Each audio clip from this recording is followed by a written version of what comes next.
तो पहले चैप्टर के कॉन्सेप्ट को प्रश्नोत्तर के माध्यम से समझ रहे थे। यह इसका दूसरा पार्ट है। तो सीधे सवाल पर आते हैं। पहला सवाल है, कूलाम के नियम का स्टेटमेंट लिखिए। तो कूलाम का नियम क्या कहता है कि यदि कोई दो आवेश Q1 और Q2 एक दूसरे से r दूरी पर स्थित है तो इनके बीच लगने वाला वैद्युत बल, ठीक, तो वैद्युत बल, इसको मैं लिख देता हूँ पहले। यदि दो आवेश Q1 Q2 एक दूसरे से r दूरी पर स्थित हैं, यहाँ पे देखिए r दूरी पर स्थित हैं, तो उनके बीच लगने वाला वैद्युत बल F समानुपाती होता है दोनों आवेशों के गुणनफल के। तो यहाँ लिख देता हूँ कोष्ठक में, आवेशों के गुणनफल के समानुपाती।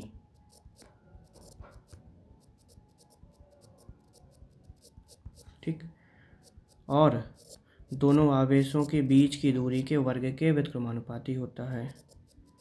तो r क्या है? दोनों आवेशों के बीच की दूरी। तो आवेशों के बीच की दूरी के वर्ग के व्युत्क्रमानुपाती। ठीक है, अब दोनों को मिला के लिख देंगे तो F समानुपाती हो जाएगा Q1 Q2 बटे r²। समानुपाती हटेगा तो एक कांस्टेंट आ जाएगा स्मॉल k Q1 Q2 बटे r²। ठीक, तो जहाँ पे k क्या होता है आपका? कूलाम नियतांक, स्मॉल k कूलाम नियतांक, और इसका मान माध्यम पर निर्भर करता है। k का मान जो है माध्यम पर निर्भर करता है। ठीक है, तो कूलाम के नियम का वीडियो मैंने डिटेल में कराया, वहाँ देख सकते हैं। वैसे यदि दोनों आवेशों के बीच माध्यम हवा है तो k की जगह लिख देते हैं 1/4 pi epsilon not Q1 Q2 बटे r²। अगला सवाल देखिए यहीं पर है कि कूलाम कांस्टेंट स्मॉल k का मान क्या है। तो कूलाम कांस्टेंट k का मान वैसे तो माध्यम पर निर्भर करता है, लेकिन यदि माध्यम हवा है या निर्वात है तो k बराबर होता है 1/4 पाई एप्सिलॉन नॉट, और इसका मान होता है 9 × 10⁹ ठीक, न्यूटन मीटर स्क्वायर प्रति कूलाम स्क्वायर। तो अगला बेसिक सा सवाल, इलेक्ट्रिक फोर्स अट्रैक्टिव कब होती है, मतलब जो वैद्युत बल है वो कब आकर्षण का होता है। तो सिंपल सा जवाब है, यदि दोनों आवेश विपरीत प्रकृति के हों।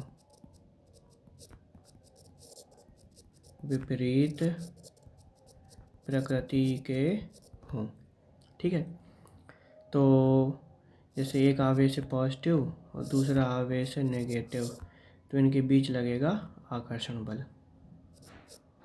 ठीक, ये कह रहा है कि डिस्टेंस दोगुनी करने पर, मतलब डिस्टेंस दोगुनी करने का मतलब है आवेशों के बीच की दूरी, जैसे यहाँ पर r है, दोगुनी कर दें 2r, तो फोर्स पर क्या इफेक्ट होगा, बल पर क्या प्रभाव पड़ेगा। देखना, फार्मूला क्या होता है, बराबर 1/4 pi epsilon not Q1 Q2 बटे r²। यदि दूरी दोगुनी कर दें, ठीक है, तो दोगुनी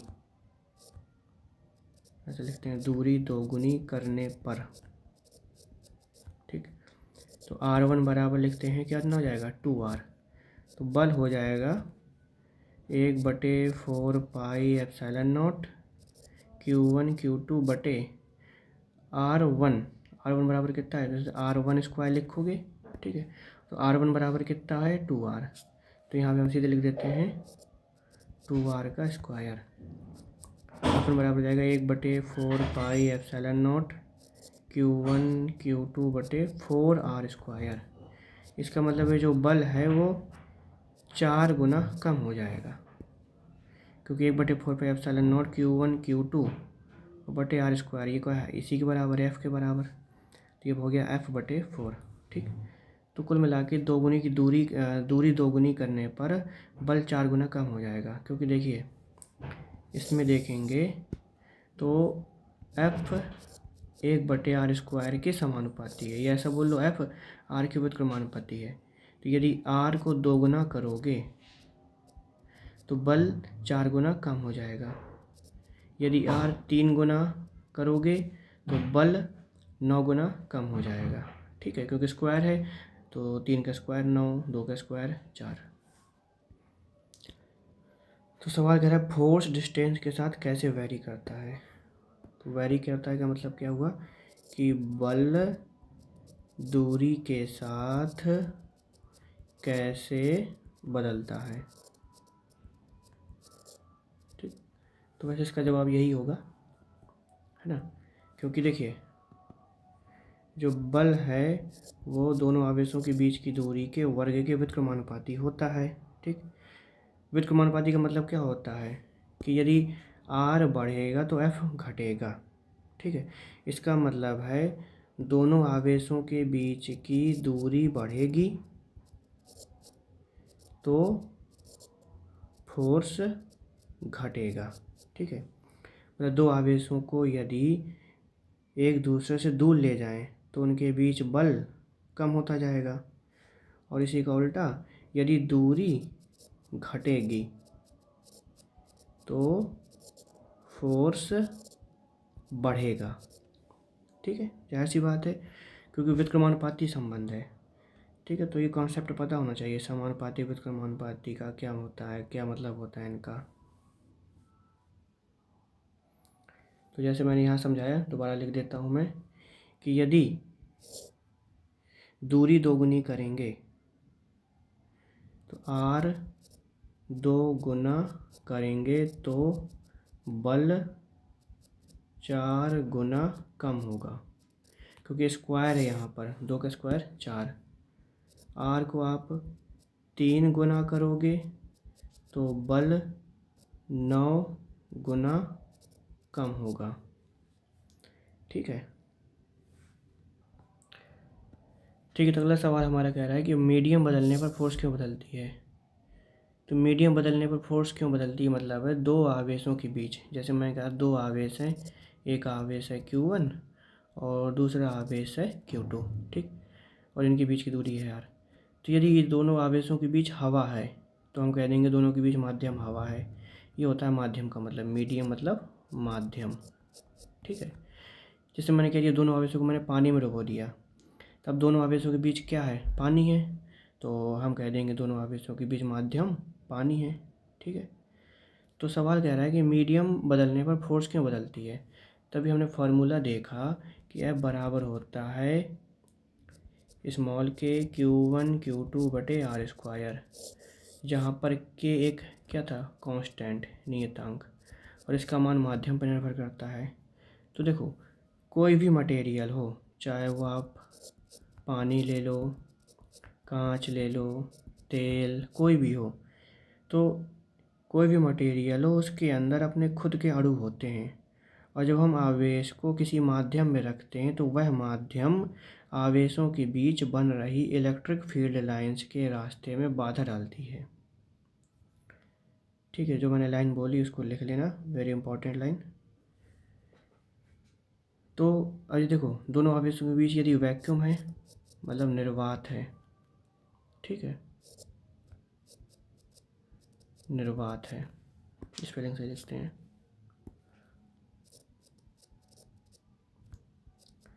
तो निर्वात क्या होता है, वहाँ पे कोई अणु नहीं होती है, कोई अणु नहीं होते हैं, निर्वात क्या, खाली स्पेस, वहाँ कोई भी मॉलिक्यूल्स नहीं है। मॉलिक्यूल्स नहीं है तो अपनी खुद की इलेक्ट्रिक फील्ड बनाएंगे नहीं, तो कोई बाधा नहीं डालेंगे, इसलिए वहाँ पे फोर्स सबसे ज़्यादा होता है। ठीक, ठीक है, तो माध्यम बदलने पर फोर्स क्यों बदलती है, सीधा सीधा उत्तर दोगे कि प्रत्येक माध्यम के अणु की अपनी अपनी रोकने की शक्ति होती है, जो आवेशों के बीच के वैद्युत क्षेत्र को कमज़ोर कर देती है। बस, अगले सवाल पर आते हैं, जो कि कह रहा है कि इलेक्ट्रिक फील्ड क्या है, वैद्युत क्षेत्र क्या है। तो इसको मैं पहले लेक्चर में करवा चुका हूँ, तो एक परिभाषा बताता हूँ कि प्रत्येक आवेश अपने चारों ओर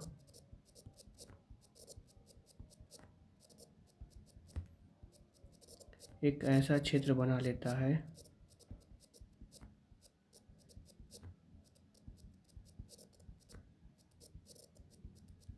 जहाँ कोई दूसरा आवेश या कोई अन्य आवेश वैद्युत बल का अनुभव करता है।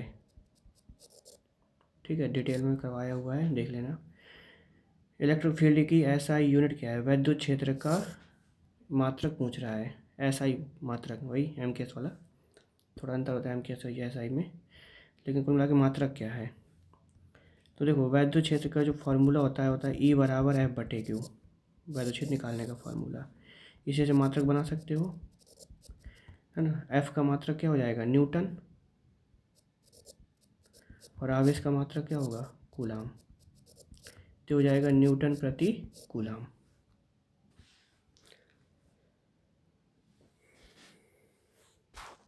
अगला सवाल है कि वैद्युत क्षेत्र रेखाओं की दिशा क्या होती है, डायरेक्शन क्या होती है? तो सिंपल है, यदि कोई धन आवेश है तो इसकी वजह से वैद्युत क्षेत्र की दिशा होती है बाहर की ओर, मतलब आवेश से दूर की ओर। ठीक है, तो पॉजिटिव के लिए आवेश से दूर की ओर। ठीक, और यदि यहीं कहीं कोई नेगेटिव चार्ज होता माइनस क्यू तो इसकी वजह से वैद्युत क्षेत्र होता है आवेश की ओर। ठीक, नेगेटिव के लिए होता है आवेश की ओर। तो अगला क्वेश्चन है कि फील्ड लाइन्स कभी इंटरसेक्ट क्यों नहीं करती? फील्ड लाइन्स का मतलब यहीं पर यही है कि वैद्युत क्षेत्र रेखाएं कभी इंटरसेक्ट, मतलब एक दूसरे को कभी काटती क्यों नहीं हैं। ठीक है, तो जैसे देखिए, जैसे मैं कोई दो रेखाएं बनाता हूँ, एक रेखा मैंने इस तरीके से बनाया वैद्युत क्षेत्र, दूसरा इस तरीके से, ये एक दूसरे को काट रही हैं। ठीक, तो किसी भी वैद्युत क्षेत्र रेखा पर दिशा कैसे बनाते हैं? टेंजेंट। तो जिस बिंदु पर काट रही हैं तो एक दिशा होगी इस तरफ, मैं कह दिया E1, और एक दिशा होगी इस तरफ, तो E2। ठीक, तो मैं जो बोल रहा हूँ उसको नोट कर लेना। तो इसका जवाब होगा कि यदि दो रेखाएं एक दूसरे को काटेंगी तो उस कटान बिंदु पर, देखो इस कटान बिंदु पर दो स्पर्श रेखाएं खींची जा सकेंगी, जिसका मतलब होगा कि किसी एक बिंदु पर वैद्युत क्षेत्र की दो दिशाएं हैं, जो कि असंभव है। ठीक, यही होगा इसका आंसर। यूनिफॉर्म इलेक्ट्रिक फील्ड क्या होता है? यूनिफॉर्म इलेक्ट्रिक फील्ड को बोलते हैं हिंदी में एक समान वैद्युत क्षेत्र। ठीक, एक समान वैद्युत क्षेत्र का मतलब है ऐसा वैद्युत क्षेत्र जिसका मान समान हो और दिशा भी एक ही हो। इसको बनाया जाता है इस तरीके से,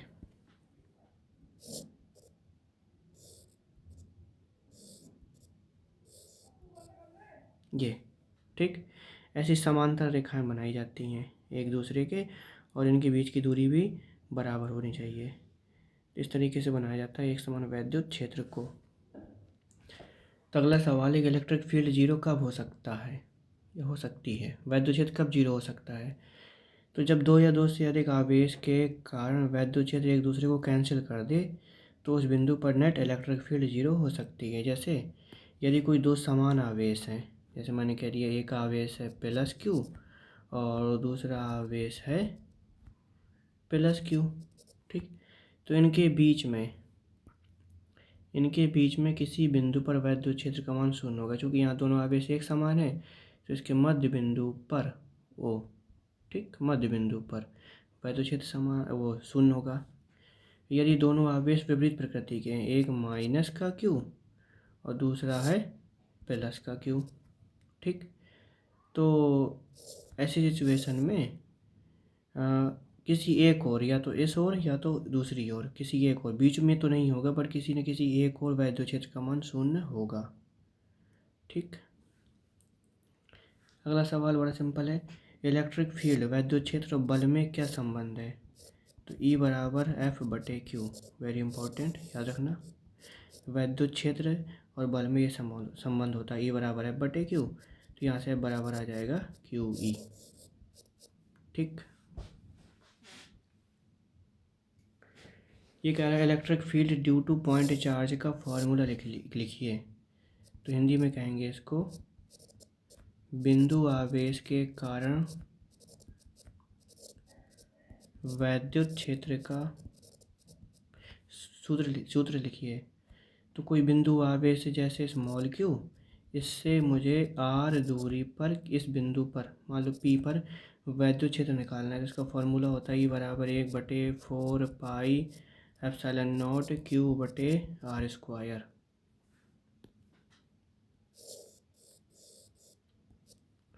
अगला सवाल, दूरी बढ़ने पर डिस्टेंस बढ़ने पर वैद्युत क्षेत्र कैसे चेंज होती है। तो देख रहे हो यहाँ पर इस फॉर्मूले में E r² के व्युत्क्रमानुपाती है। तो हम लिखेंगे E r² के व्युत्क्रमानुपाती है। व्युत्क्रमानुपाती मतलब क्या होगा कि r का मान बढ़ेगा तो E वैद्युत क्षेत्र का मान घटेगा। ठीक है, अब इस सवाल को छोड़ो, ये वाले सवाल को, अगले का सवाल पर आते हैं। तो अगला सवाल क्या है, इलेक्ट्रिक डाइपोल क्या है। ठीक, तो एक ऐसा निकाय जहाँ पर दो आवेश जैसे -q और +q को अल्प दूरी पर रखा गया हो। ठीक है, तो डाइपोल की पहचान क्या होती है, दोनों आवेशों का मान समान होता है, आवेशों का मान समान।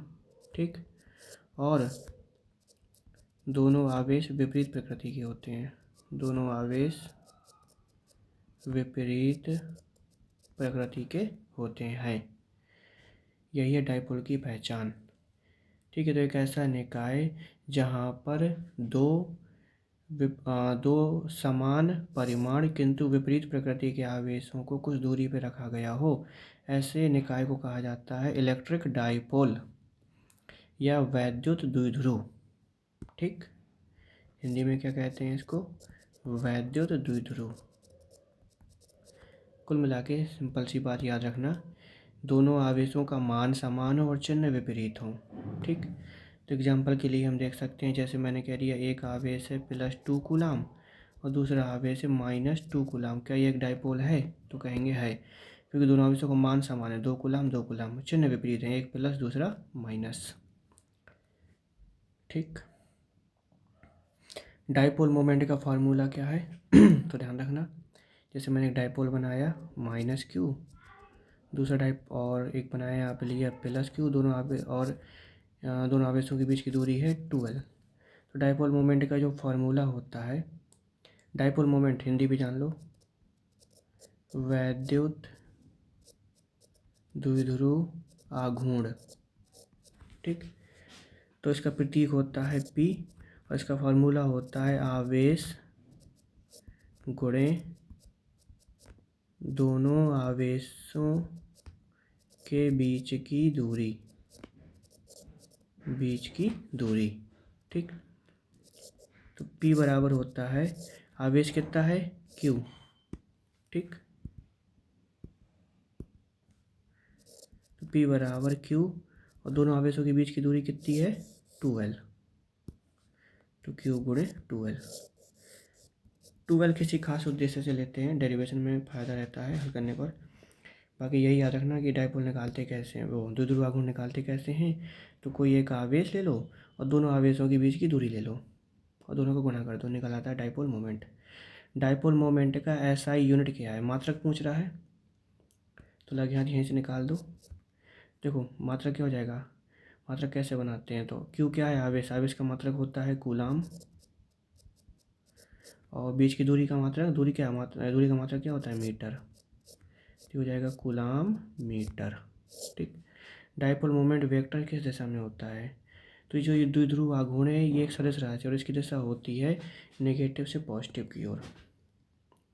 तो ये -q, ये +q, तो जो यहाँ पर P की दिशा होगी वो होगी इस तरफ, माइनस से प्लस की ओर, तो दिशा हो जाएगी नेगेटिव से पॉजिटिव की ओर। ठीक, डाइपोल का नेट चार्ज कितना होता है? तो डाइपोल का नेट चार्ज देखा जाए तो शून्य होता है। कैसे? फिर से एक डाइपोल बनाते हैं। मैंने कहा माइनस क्यू और प्लस क्यू। तो यहाँ पे नेट चार्ज, कुल चार्ज कितना है? तो माइनस क्यू और प्लस क्यू को जोड़ो तो कितना आ गया? 0। तो डाइपोल का नेट चार्ज हमेशा शून्य होता है। जैसे यहाँ पे एग्जांपल दूसरा ले लो, जैसे मैंने लिया 5 कूलम प्लस का, यहाँ पे लिया माइनस का 5 कूलम। तो क्या ये एक डाइपोल है? बिल्कुल है, क्योंकि दोनों का मान समान है और चिन्ह विपरीत है। नेट चार्ज कितना हो जाएगा? तो कुल आवेश के लिए क्या करेंगे? +5 और -5, तो उत्तर कितना आ गया? 0। ठीक। डाइपोल मोमेंट किन फैक्टर्स पर डिपेंड करता है? तो किन फैक्टर्स पे? तो फॉर्मूले पे ही सीधे निकाल दो, P बराबर Q इंटू 12। तो जो द्विध्रुव आघूर्ण है P आवेश पर निर्भर करता है और दोनों आवेशों के बीच की दूरी पर निर्भर करता है। अब अगला सवाल है टॉर्क ऑन इलेक्ट्रिक डाइपोल पर। ठीक। तो टॉर्क का फॉर्मूला क्या है? तो यहाँ पे ये पूछ रहा है कि किसी वैद्युत क्षेत्र में कोई एक डाइपोल रखा होता है थीटा कोण पर, तो इसका फार्मूला होता है टाउ बराबर PE साइन थीटा, जहाँ P क्या होता है? वैद्युत द्विध्रुव आघूर्ण और E होता है वैद्युत क्षेत्र, और थीटा क्या है? P और E के बीच का कोण। मैक्सिमम टॉर्क कब होता है? तो जब थीटा बराबर 90 डिग्री, तो टाउ बराबर होता है PE साइन 90, तो टाउ बराबर हो जाएगा P। तो कुल मिला के जब P और E के बीच एंगल 90 डिग्री का होता है तब टॉर्क अधिकतम होता है। 0 कब होता है? So when theta is equal to 0 degree, तो टाउ बराबर PE साइन 0, तो टाउ का मान होता है 0। या थीटा यदि 180 है तब भी टाउ बराबर हो जाएगा PE साइन 180, तो टाउ बराबर 0। ठीक। डाइपोल स्टेबल इक्विलिब्रियम में कब होता है? तो जब थीटा बराबर 0 हो तो